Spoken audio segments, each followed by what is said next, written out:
সম্মানিত ভিউয়ার্স, আমি এখন দাঁড়িয়ে আছি মাগুরা নোমানী ময়দান অফ দ্য গেটের সামনে। আজ আমরা দেখাবো এই মাগুরা এই অবদায় কি হয় এবং এই অবদায় কি হয়েছিল 1971 সালে। পাকিস্তানিরা এই অবদায় কি রোমহর্ষক কাহিনী করেছিল তারই বর্ণনা আজ আমি আপনাদের তুলে ধরবো। তা চলুন যাই সেই অবদার ভিতর। সম্মানিত ভিউয়ার্স, আমরা এখন অবদার ভিতর ঢুকছি। এই অবদার দুই পাশে দেখেন অনেক গাছপালা আছে এবং এই অবদাটা খুবই সুন্দরভাবে সাজানো গুছানো। বর্তমানে এই অবদাতে একটা দেখতেছেন মধুমতি বাংলো আছে। এই বাংলায় যারা আসে এখানে তারা থাকে। আর আমি এই সামনে আপনি একটি দেখতেছেন একটা গুদাম। এই গুদামটাই সেই ঐতিহাসিক একটা স্বাক্ষর বহন করছে। আমি সেই সম্পর্কে আপনাদের একটু পরেই জানাবো। তা দেখতে থাকুন হিস্টোরি প্লেস মাগুরা। সম্মানিত ভিউয়ার্স, হিস্টোরি প্লেস মাগুরার পক্ষ থেকে আপনাদেরকে জানাই শুভেচ্ছা। আমার পিছনে যে গুদামটি দেখতে পাচ্ছেন এটা সেই ঐতিহাসিক গুদাম, যে গুদামটি আপনার 1971 সালের পাক হানাদার বাহিনী এই গুদামেই ভিতরেই অনেক মুক্তিযোদ্ধা বাহিনীকে হত্যা করেছিল এবং তারা যেভাবে হত্যা করেছিল তার বর্ণনা আমি কিছুক্ষণ পরে আপনাদেরকে জানাবো। একটি লোমহর্ষক ঘটনা যা শুনলে আপনি শিহরে উঠবেন। তাহলে বর্ণনা করছি সেই লোমহর্ষক কাহিনী। রাত তখন 2টা। একজন প্রত্যক্ষদর্শী আমাকে জানালেন যে এই রাত 2টার দিকে একটি জীব এই বাংলোর ভিতরে আসে এবং এসে সরাসরি ঢুকে যায় আপনার এই গুদামের ভিতরে। কিন্তু উনি বললেন যে এই গুদামে যখন এই জিপটি ঢুকলো তখন আহাজারি শোনা যাচ্ছিল, বাঁচাও বাঁচাও, আমাদেরকে মেরে ফেললো, আমাদেরকে মেরে ফেলবে। আমরা আমরা কখনোই বাংলা, তারা বারে বারে বলছিল আমরা বাংলাদেশ চাই, বাংলাদেশ চাই। কিন্তু পাকিস্তানেরা তাদেরকে এই লোমহর্ষক কাহিনীর সাক্ষী বহন করে আছে এই গুদাম মধ্যে ঢুকিয়ে দিল এবং কিছু লোক বলল যে তোমরা তাড়াতাড়ি গোসল করে নাও, তোমাদেরকে এখন শ্যুট করা হবে। আসলে বুঝতে পারছেন এই ঘটনাটা কতই লোমহর্ষক কাহিনী। আপনাকে যখন কেউ বলবে যে আপনি গোসল করে নেন, তারপর আপনার জীবন শেষ, তখন আপনার কেমন মনে হবে? এই ঐতিহাসিক বহন করে আছে এই আপনার মাগুরার নোমানী ময়দানের অবদা। আরও পিছনের ইতিহাস জানাই এই ডাক বাংলার। এই ডাক বাংলাটি মাগুরার নোমানী ময়দানে অবস্থিত। এই ডাক বাংলাটি আপনার ডাক বাংলা জেলা পরিষদের পাশেই এই ডাক বাংলা আছে। এই ডাক বাংলায় অনেক ইতিহাস আপনাদেরকে জানিয়েছি, আরও জানাচ্ছি। এই ডাক বাংলার পিছনের ইতিহাস জানতে হলে অবশ্যই চোখ রাখুন হিস্টোরি প্লেস মাগুরা। আপনারা হয়তো জানেন এই ডাক বাংলা, এটার ইতিহাস হচ্ছে এটা আগে ছিল যশোরের মহকুমা। যশোরের মহকুমায় এই ডাক বাংলার ইতিহাস। আর এই ডাক বাংলা স্থাপিত হয়েছিল 1845 সালে। 1845 সালে মাগুরা ডাক বাংলা প্রতিষ্ঠিত হয়। ডাক বাংলার ইতিহাসে আরও বলা হয় এই ডাক বাংলাটি যেখানে ব্রিটিশরা এই বাংলো তৈরি করেছিলেন, যেখানে তারা বসে তাদের কার্যক্রম পরিচালনা করতেন।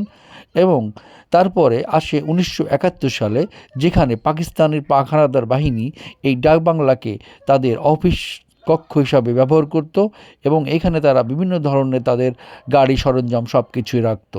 আপনারা দেখেছেন যে আমার পাশে কিছু আপনারা দেখাচ্ছি যে এই যে দেখেন কিছু ভগ্নাংশ এখনও দেখা যায়, এগুলো সেই পাকিস্তান আমলেরই সেই যন্ত্রের কিছু নমুনা। তখন থেকেই এই ডাক বাংলাতে বিভিন্ন ধরনের রাজনীতিবিদ ও বিভিন্ন ধরনের গুণীমান্য ব্যক্তিরা এই ডাক বাংলায় আসা শুরু করে এবং তারাই ডাক বাংলায় থাকে। আপনারা দেখেছেন যে মধুমতি বাংলা নামে যে বাংলোটি দেখালাম আপনাদের, এই বাংলোটি নতুনভাবে সংস্কার করা হয়েছে, কিন্তু এই বাংলোটি অনেক পুরাতন একটি বাংলো। এখানেই সেই ব্রিটিশরা আগে আপনার এখানেই তারা রাজত্ব এখানে তারা কাজ করত এবং পরে পাকিস্তানি আমলের যারা পাকিস্তানি শাসকরা এসেছিল তারাও এই ডাক বাংলায় ব্যবহার করত এই রেস্ট হাউস। সম্মানিত ভিউয়ার্স, হিস্ট্রি প্লেস মাগুরার সাথেই থাকুন। আরও আপনাদের দেখা দেবো আরও নতুন কোনো জায়গা। তাহলে দেখতে থাকুন হিস্টোরি প্লেস মাগুরা। আমি আরও আপনাদেরকে দেখাবো এই ডাক বাংলার আরও কিছু জায়গা, আপনারা দেখতে থাকুন। সম্মানিত ভিউয়ার্স, এখন আপনাদের দেখাচ্ছি কিছু নমুনা। এই দেখেন কিছু নমুনা, এই যে আমরা দেখতে পাচ্ছি, এই দেখেন যেগুলো 1971 সালে এই পাকিস্তানিরা এখানে ফেলে চলে গিয়েছিলেন। হয়তো এটা কোনো তাদের প্রাইভেট কারটার বিভিন্ন কিছু হবে। সেই যন্ত্রাংশগুলো এখনও সেই আপনার মধ্যে স্থানে এখনও আছে, দেখা যাচ্ছে। আর দূরে ওই যে দেখা যাচ্ছে, দেখুন দূরে কিছু বাড়ি দেখা যাচ্ছে যেগুলো কাচারি ঘর মতো। এখানে তাদের বিভিন্ন লোকজন এখানে থাকতো। তার মধ্যে ভিউয়ার্স দেখলেন যে আসলে তারা কীভাবে বর্বরচিত কাজ করেছিল এবং তারা এই খারাপ এই জায়গাগুলো কীভাবে তারা ব্যবহার করেছিল। এখনও এই সব জায়গাগুলো আসলে খুবই একটা ভয়ঙ্কর হিসাবে আছে। সাধারণ লোকজন এখানে দিনের বেলায় খুবই কম যায়, রাতে তো এখানে যাওয়ার প্রশ্নই আসে না। তার মধ্যে ভিউয়ার্স আপনাদেরকে আমি একটু ভিতরে নিয়ে যাচ্ছি। দেখুন আমি এখন ভিতরের দিকে যাচ্ছি, আরও এই বাংলোর আরও ভিতরের দিকে আমরা এখন যাচ্ছি। আপনাদের একটা জিনিস দেখাবো, যে জন্যই আমি আসলে এটা ভিতর দিকে যাচ্ছি, দেখাচ্ছি আপনাদের সেই জিনিসটা। আপনারা দেখতে পাবেন, এই যে দেখুন আমি যে জায়গাটা দেখাচ্ছি আপনাদেরকে, এই দেখুন এই ডাক বাংলার পিছন পাশটা, এই পিছন পাশটা খুবই ভয়ানক একটা জায়গা। এই জায়গাটা আপনারা দেখাচ্ছি, দেখুন এই দেখুন কি ভয়ানক একটা জায়গা। এখানে অনেক গণকবর আছে, আপনারা দেখতে পাবেন। আমি সেই জায়গাটা দেখাচ্ছি। এই যে আপনি যে জায়গাটা দেখতে পাচ্ছেন, এখানে এখানে গণকবর, অনেক কবর আছে এখানে। আসলে এই কি কত কবর আছে এটা আমি আপনাদের বলতে পারবো না, তবে এখানে পাকিস্তানিরা সব লোকজনকে, এই মুক্তিযোদ্ধাদেরকে মেরে এখানে তারা পুঁতে রাখতো। এখানে এখনও রাতে কেউ যায় না বললেই হয়। ভিউয়ার্স আপনারা দেখতে পাচ্ছেন যে এই যে আপনার যে প্রাচীরটা দেখতে পাচ্ছেন, এই প্রাচীরের ওই পাশে একটি নদী আছে, ফুটকি নদী। ওই নদীর পাশে কিন্তু অনেক গণকবর আছে, যেটা আমি আপনাদের এখন দেখাতে পারলাম না, কিন্তু আমি একসময় আপনাদের দেখাবো। আমি এটা ইনফরমেশন রেখেছি, আপনাদের সময় হলে আমি ওটাও দেখাবো। কিন্তু আমি যেটা জিনিসটা আপনার দেখাচ্ছি এখন, আসলে এই যে গণকবর এখানে আছে, এখানেই সেই ঢিবি দেখতে পাচ্ছেন আপনারা, অনেক গাছগাছালি, এটাই সেই গণকবর। সম্মানিত ভিউয়ার্স আপনাদেরকে আরেকটি ইতিহাস জানাবো, তাও আমার সঙ্গেই থাকুন। তাহলে এখনই আপনাদের দেখাচ্ছি সেই আরেকটি ইতিহাস। হিস্টোরি প্লেস মাগুরার সঙ্গে থাকুন, তাহলে দেখতে থাকুন হিস্টোরি প্লেস মাগুরা। সম্মানিত ভিউয়ার্স আমি এখন দাঁড়িয়ে আছি মাগুরা চৌরঙ্গি মোড়ে। আমি যেখানে দাঁড়িয়ে আছি তার পিছন দিক দিয়েই দেখুন একটা রাস্তা দেখা যাচ্ছে।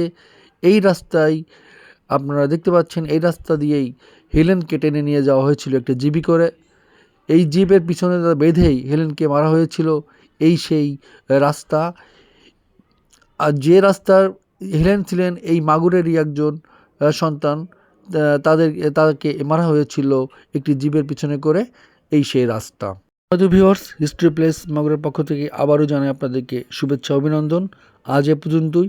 চ্যানেলটি কেমন লাগলো আপনাদের, আমাদের হিস্ট্রি প্লেস মাগুরার যে ঐতিহ্য আপনাদেরকে তুলে ধরলাম, এটা কেমন লাগলো আপনারা অবশ্যই লাইক, কমেন্ট, শেয়ার করবেন। আর নিত্য নতুন ভিডিও পেতে অবশ্যই চ্যানেলটি সাবস্ক্রাইব করে রাখবেন। আজ এ পর্যন্তই। পরে চ্যানেলে কথা হবে নতুন কোনো জায়গায়, নতুন কোনো ইতিহাস নিয়ে। ধন্যবাদ সবাইকে।